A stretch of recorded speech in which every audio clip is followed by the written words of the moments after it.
Algebra of matrices. तो algebra of matrices में पहला एडिशंस है। ठीक है, एडिशंस में क्या करते हैं हम लोग कि अगर ए बी दो मैट्रिसेस के एडिशन तभी कर सकते हो जब दोनों का ऑर्डर क्या होना चाहिए, सेम होना चाहिए, सेम ऑर्डर का होगा तभी दोनों का एडिशन होगा या सब्ट्रैक्शन होगा। ठीक है, जैसे कि ए प्लस बी, तो ये दोनों मैट्रिसेस है तो दोनों का क्रॉसपॉन्डिंग एलिमेंट ऐड हो जाते हैं। ठीक है, ठीक है, ए आई जे जो है ये ए का एलिमेंट है और बी आई जे जो है वो बी का जनरल एलिमेंट है। दोनों का ऑर्डर एम इंटू एन है, इसका भी एम इंटू एन है, तो दोनों को जो एलिमेंट है क्रॉसपॉन्डिंग एलिमेंट ऐड हो जाएंगे। जैसे एक फॉर एग्जांपल के लिए मान लिया कि ए मैट्रिक्स जो है वो 2 3 5 है और यहाँ पे 0 4 1, इस तरह से दूसरा बी मैट्रिसेस ले लो तो ये जो ऑर्डर कितना का है, तो 2/3 का है, तो दूसरा भी 2/3 का लेना पड़ेगा। 0 1 3 5 7 8, अगर ये है इसका भी ऑर्डर 2/3 का है तो दोनों ऐड हो जाएंगे। और ऐड कैसे करोगे, क्रॉसपॉन्डिंग, जैसे 2 का एडिशन 0 के साथ होगा तो 0 + 2 कितना हो जाएगा, 2 होगा। फिर 3 का एडिशन 1 के साथ करोगे तो ये 4 हो जाएगा। 5 का एडिशन हम लोग 3 के साथ करेंगे तो ये 8 हो जाएगा।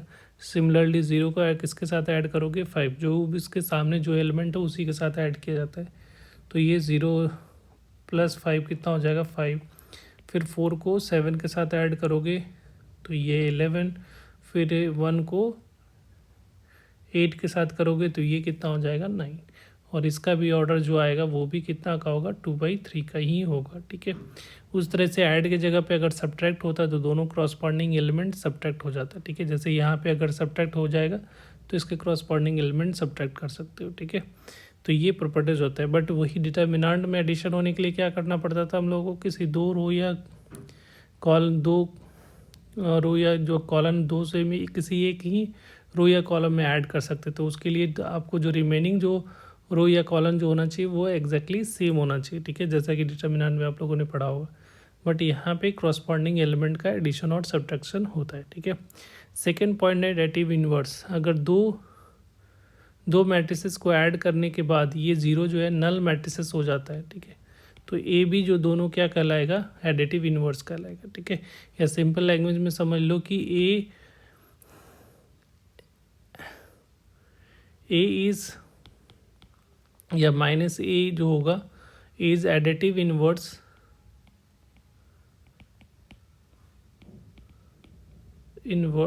ऑफ ए, क्योंकि -a को a के साथ ऐड करोगे तो ऑलवेज क्या देगा, नल मैट्रिसेस देगा। तो हर एक मैट्रिक्स को अगर उसका निगेटिव जो होता है वो उसका एडिटिव इन्वर्स होता है। ठीक है, जैसे हम लोग जनरल अलजेब्रा में बोलते हैं ना कि एडिटिव इन्वर्स का अगर दो नंबर का सम अगर 0 हो जाता है तो दोनों एडिटिव इन्वर्स कहलाता है।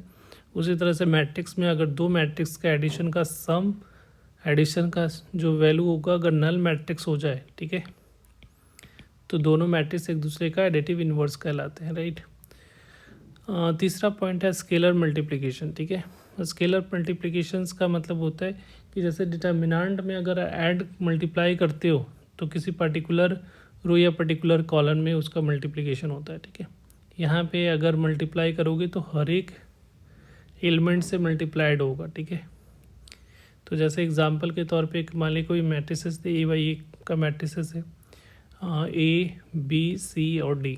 ठीक है, तो K(A) जो लिखोगे तो इसका मतलब होगा कि हर एक एलिमेंट को KA KB KC और ये KD, मतलब हर एक के एलिमेंट के साथ वो प्रोडक्ट में जाएगा। ठीक है, ये अगर कॉमन बाहर निकालना होगा तो हर एक एलिमेंट से वो बाहर आएगा। ठीक है, हर एक में अगर सेम रहेगा तभी वो कॉमन बाहर आएगा।